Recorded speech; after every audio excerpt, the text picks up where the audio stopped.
अस्सलाम वालेकुम प्यारे दोस्तों, आपकी नज़र तालीमी समंदर, मैं सैयद वसीउद्दीन। आज का हमारा टॉपिक छत्रपति शिवाजी, क्लास चौथी, माहौल का मुताला, हिस्सा दुवम, सबक नंबर 5, शिवाजी महाराज की तालीमात। माहौल का मुताला हिस्सा दुवम पर हमारे जो भी वीडियो है उसकी लिंक आपको डिस्क्रिप्शन बॉक्स में मिल जाएंगी। वीडियो पसंद आए तो दोस्तों सब्सक्राइब और शेयर करना ना भूलें। सबक नंबर 5, शिवाजी महाराज की तालीमात।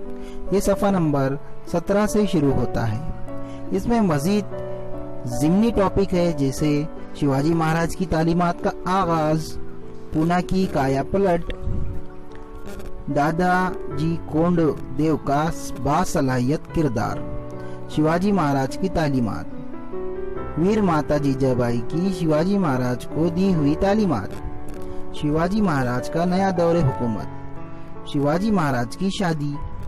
इस तरह के टॉपिक हमको इस सबक में पढ़ना है। चलिए शुरू करते हैं दोस्तों। पहले ज़िमनी टॉपिक, शिवाजी महाराज की तालीमात का आगाज। ये टॉपिक कुछ इस तरह से शुरू होता है। दोस्तों, शाहजी राजे खुद संस्कृत जबान के माहिर थे। शाहजी राजे यानी शिवाजी महाराज के वालिद। ये सवाल हमको आता है कि शाहजी राजे कौन सी जबान के माहिर थे, तो वो संस्कृत जबान के माहिर थे। बेंगलोर के दरबार में जबान और फनून लतीफ़ा के कई माहिरीन जबान को उनकी सरपरस्ती हासिल थी। शिवाजी महाराज के लिए उन्होंने काबिल असातिज़ा को मुकर्रर किया था, यानी उनकी तालीम के लिए। वहाँ शिवाजी महाराज का उम्र का 7वां साल पूरा हुआ। शिवाजी महाराज की तालीम का आगाज शुरू हुआ। थोड़े ही अरसे में शिवाजी महाराज ने लिखने पढ़ने में महारत हासिल कर ली। रामायण, महाभारत, भगवत गीता के वाक़ियात वो खुद पढ़ने लगे। शाहजी राजे ने शिवाजी महाराज को फनून जंग की तरबियत देने के लिए बाज़ असातिज़ा को मुकर्रर किया था। इन्होंने शिवाजी महाराज को घुड़सवारी, कुश्ती, डन पुट्ठा घुमाना और तलवारबाजी का फन सिखाना शुरू किया। इस तरह 12 साल की उम्र तक शिवाजी महाराज मुख्तलिफ उलूम व फनून से वाकिफ हो गए थे।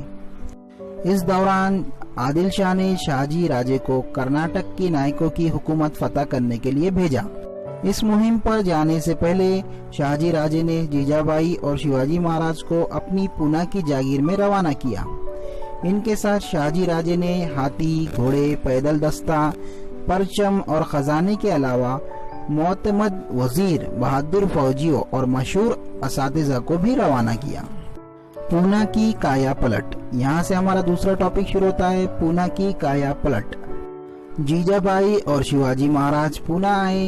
पूना आते ही शिवाजी महाराज को शिवनेरी के किले में गुजरा हुआ बचपन याद आ गया। उन्हें फिर से सह्याद्री की पहाड़ियां नजर आने लगी, चोटियां नजर आने लगी। ये सब देखकर उन्हें बड़ी मसरत हुई।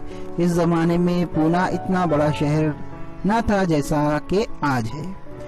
शाहजी राजे के दुश्मनों ने ये गांव बर्बाद कर डाला था। घर और माबूद टूट गए थे। दुश्मनों से डरकर लोग गांव छोड़कर चले गए थे। खेत उजड़ गए थे, जगह जगह जंगल उग आए थे और बस्ती में भेड़िए घूमते रहते थे। पूना इस तरह बर्बाद हो गया था। जीजाबाई और शिवाजी महाराज के पूना में क़याम करते ही आसपास के गांव के लोगों की हिम्मत बंधी। जीजाबाई ने उन्हें बुलाकर तसल्ली दी। तब लोग पूना में आकर रहने लगे। खेती बाड़ी फिर से शुरू हो गई। जीजाबाई ने माबूदों की मरम्मत करवा दी। इनमें सुबह और शाम इबादत होने लगी। गांव में चहल पहल हो गई और पूना की रौनक दोबारा लौट आई। दादाजी कोंड देव का बासलाहियत किरदार। यहाँ से हमारा तीसरा टॉपिक शुरू होता है दोस्तों। जिस जमाने में जीजाबाई और शिवाजी महाराज कर्नाटक में मुकीम थे, दादाजी कोंड देव पूना की जागीर के इंतजामात देखते थे। वो कोंडा नाके सूबेदार थे। वो बहुत ईमानदार थे, इंसाफ पसंद थे। जिस तरह मामलात में मुस्तैद थे, इसी तरह इंसाफ पसंद थे। उनका नज़्म ज़ब्त सख्त था। वो उसूल पसंद थे। इस जमाने में शाहजी राजे की हुक्म पर पूना में एक महल तामीर किया गया था जिसका नाम लाल महल था। दादाजी ने चंद वर्षों के लिए मालगुजारी माफ कर दी थी ताकि काश्तकार खेतियों में काश्तकारी करें। इस तरह काश्तकारी शुरू हो गई। काश्तकार आवारा भेड़ियों की वजह से परेशान थे। दादाजी ने भेड़ियों को मारने के लिए इनामात का ऐलान किया, जिसकी वजह से बहुत से भेड़िए मारे गए। चोरियां बहुत होती थी। इनको खत्म करने के लिए इन्होंने काश्तकारों के जत्थे बनवाए जो पहरा दिया करते थे। इस तरह चोरी का खात्मा किया। जमीन की किस्म के लिहाज से माल गुजारी की शरह मुकर्रर की। इस तरह के इंतजामात से अवाम बहुत खुश हुई। दादाजी कोंडदेव और निजाम शाह के वजीर मुल्क अंबर के ज़राती इस्लाह और महसूल की वसूलियाबी के सिलसिले में किए गए काम अहम और बुनियादी हैसियत रखते हैं। शिवाजी महाराज की तालीम। यहाँ से अपना चौथा टॉपिक शुरू होता है, ज़िमनी टॉपिक, शिवाजी महाराज की तालीम।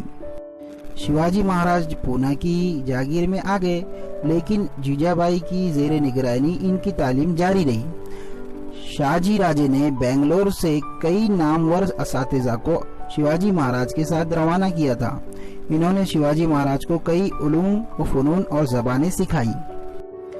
हुकूमत का इंतज़ाम बहुस्न खूबी के साथ किस तरह अंजाम दिया जाए, दुश्मन से जंग कैसी की जाए, किले किस तरह तामीर किए जाए, घोड़े और हाथियों का मुआयना कैसे किया जाए, दुश्मन के मुश्किल गुजार इलाकों से किस तरह फरार हासिल किया जाए, ऐसे कई हुनर से शिवाजी महाराज मुतारिफ हुए। जीजाबाई शिवाजी महाराज की तालीमी तरक्की से बहुत खुश थी। वीर माता जीजाबाई की शिवाजी महाराज को दी हुई तालीमात। यहाँ से हमारा पांचवा ज़िमनी टॉपिक शुरू होता है दोस्तों। जीजाबाई कोई मामूली खातून नहीं थी। वो लक्खोजी राव जैसे बुलंद कामिल सरदार की बेटी और शाहजी राजे जैसे दिलेर शख्स की बीवी थी। वो सियासत और जंग के उसूलों से बचपन ही से वाकिफियत रखती थी। इन्हें जादव और भोसले, इन दो मशहूर खानदानों की जंगजूइयां रिवायत हासिल थी। जीजाबाई बहुत खुददार और आज़ादी की परस्तार थी। इन्हें इसका तल्ख तजुर्बा था कि मराठा सरदारों ने कितनी ही दिलेरी का मुजाहरा किया हो, सलातीन के दरबार में इन सरदारों की कोई वक़ात न थी। निजाम शाह ने भरे दरबार में इनके वालिद का कत्ल कर दिया था। इसका दुख जीजाबाई ने झेला था। उन्होंने ये तय कर लिया था कि इनका बेटा शुबा इस तरह गैरों की नौकरी नहीं करेगा, वो खुद अपने लोगों की हुकूमत यानी स्वराज कायम करेगा। इस इरादे के तहत वो शिवाजी महाराज की तरबियत कर रही थी। मावल में रहने वालों को मावले कहा जाता था। मावले ईमानदार, मेहनती और चुस्त व चालाक थे। मेहनत व मशक्क़त में कोई इनकी बराबरी नहीं कर सकता था, लेकिन वो सलातीन की ज़्यादती से तंग आ चुके थे। सुल्तान की फौज से अवाम परेशान थे। इनका कोई पुरसान हाल न था। शिवाजी महाराज के दिल में इन मजलूमों की मदद का ख्याल आया। घर आकर शिवाजी महाराज अपनी माँ से इसका जिक्र करते थे। जीजाबाई इनसे कहती, शुबा भोसले खानदान की बुजुर्ग हस्ती श्री रामचंद्र जी थे। इन्होंने जालिम रावण को मारकर अवाम को सुखी बनाया था। जाधव खानदान की बुजुर्ग हस्ती श्री कृष्ण ने रियाया को खुशहाल बनाने के लिए जालिम कंस को मार डाला था। श्री राम और श्री कृष्ण के खानदान में तेरा जन्म हुआ है, तू भी जालिमों को खत्म कर सकता है और गरीब लोगों को सुखी बना सकता है। ये नसीहत सुनकर शिवाजी महाराज के दिल में जोश पैदा हुआ। राम, कृष्ण, भीम और अर्जुन जैसे बहादुरों की कहानियां उन्हें याद थी। ये बहादुर लोग शिवाजी महाराज के दिलो दिमाग पर छाए रहते थे। वो सोचते, और इन बहादुरों ने नाइंसाफी के खिलाफ जैसी लड़ाई लड़ी, वैसे ही मुझे भी लड़ना चाहिए। इन्होंने बुराई का खात्मा किया, इस तरह मुझे भी करना चाहिए। इन्होंने लोगों को सुख पहुंचाया, मुझे भी वही काम करना चाहिए। शिवाजी महाराज का नया दौरे हुकूमत। यहाँ से हमारा नया टॉपिक शुरू होता है दोस्तों, शिवाजी महाराज का नया दौरे हुकूमत। अब पूना की जागीर का इंतजाम जीजाबाई की रहनुमाई में शिवाजी महाराज के हाथों में आ गया था। शाहजी राजे ने पहले इसकी तैयारी कर डाली थी। शिवाजी महाराज को बेंगलोर से पूना रवाना करते हुए उन्होंने साम्राज, नीलकंठ पेशवा, बालकृष्ण, हनुमंत मजमूदार, मानकोजी, दहातोंडे, सरनोबत, रघुनाथ, बल्लार, सबनीस, सनुपंत, डबीर जैसे काबिल अहदेदारों को शिवाजी महाराज के साथ भेजा ताकि शिवाजी महाराज अपनी जागीर का इंतजाम बेहतर तौर पर कर सके। शिवाजी महाराज इनकी मदद से जागीर का कामकाज देखने लगे। वो लोगों के दुख सुख के मामलात की जानिब मुतवज्जा हुए। रियाया पर जुल्म करने वालों को सजा मिलने लगी। शाहजी राजे की जागीर की गोया काया पलट रही थी। माओलों को मुस्तकबिल में कायम होने वाले स्वराज का नमूना नजर आ रहा था। गोया स्वराज का आफताब तुलू हो रहा था। शिवाजी महाराज की शादी। आज का हमारा आखिरी टॉपिक दोस्तों, शिवाजी महाराज की शादी। इस जमाने में छोटी उम्र में ही शादी करने का रिवाज था। जीजाभाई ने सोचा कि अब शिवबा की शादी कर देनी चाहिए। शिवबा के लिए लड़की तलाश शुरू हो गई। ये एक लड़की इनको पसंद आ गई। इसका नाम सईबाई था। वो पलटन के नायक निम्बालकर घराने की लड़की थी। ये शादी बड़ी धूमधाम और शान और शौकत के साथ हुई। यहाँ पर हमारा सबक खत्म होता है दोस्तों।